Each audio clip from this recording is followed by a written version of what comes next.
mari kita memuji Tuhan, kita angkat pujian Yesus pokok dan kita caranya.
I hope you're doing fine, happy, and healthy as always.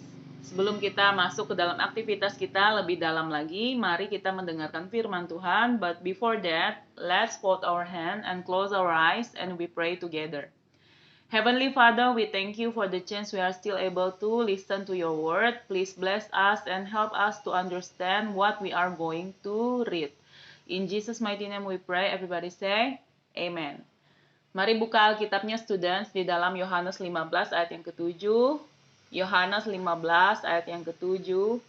John chapter 15 verse 7. Kita akan baca bersama-sama ayat ini ya. Students baca di rumah, teacher akan baca dari tempat ini. 1, 2, 3. Jikalau kamu tinggal di dalam aku dan firmanku tinggal di dalam kamu, mintalah apa saja yang kamu kehendaki dan kamu akan menerimanya.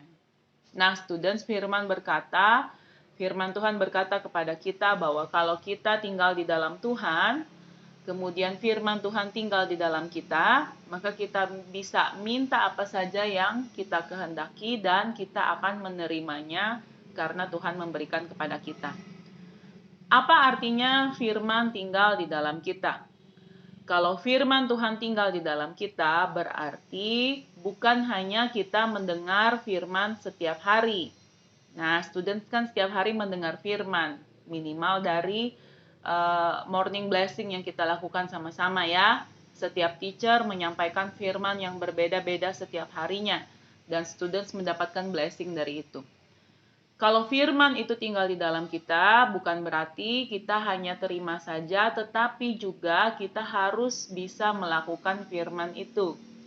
Tentu begitu banyak pesan yang student sudah dapatkan dari teacher sebelum-sebelumnya ya, mengenai apa saja itu, apakah mengenai kerajinan, mengenai semangat, mengenai bersukacita, dan sebagainya.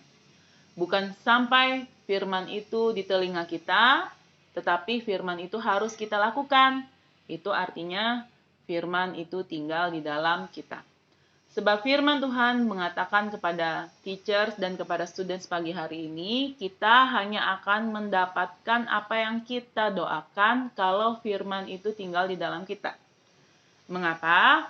Karena kalau kita melakukan firman Tuhan, kita menghidupi firman Tuhan, berarti keinginan hati kita itu sama seperti keinginan hati Tuhan. Apa yang kita kehendaki itu tidak melawan kehendak Tuhan. Sebaliknya, kalau firman tidak tinggal di dalam kita dan kita tidak melakukan firman Tuhan, maka cenderung apa yang kita kehendaki itu bertentangan dengan apa yang Tuhan hendaki. Ya, Contoh, orang yang firman Tuhan tinggal di dalamnya tidak akan membenci temannya. Karena itu dia pasti meminta yang terbaik buat temannya. Dan itu pasti Tuhan beri kepada kehidupannya. Tetapi sebaliknya, kalau orang yang tidak melakukan firman Tuhan, pasti dia membenci sesamanya. Dan karena dia membenci sesamanya, dia menghendaki sesuatu yang tidak baik untuk sesamanya. Dan itu tidak akan diberikan dalam kehidupannya.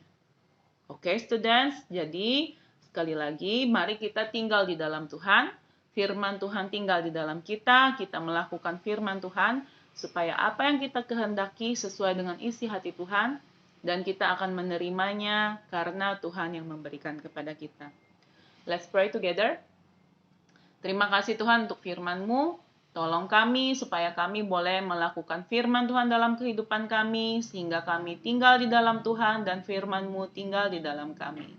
Terima kasih Tuhan Yesus.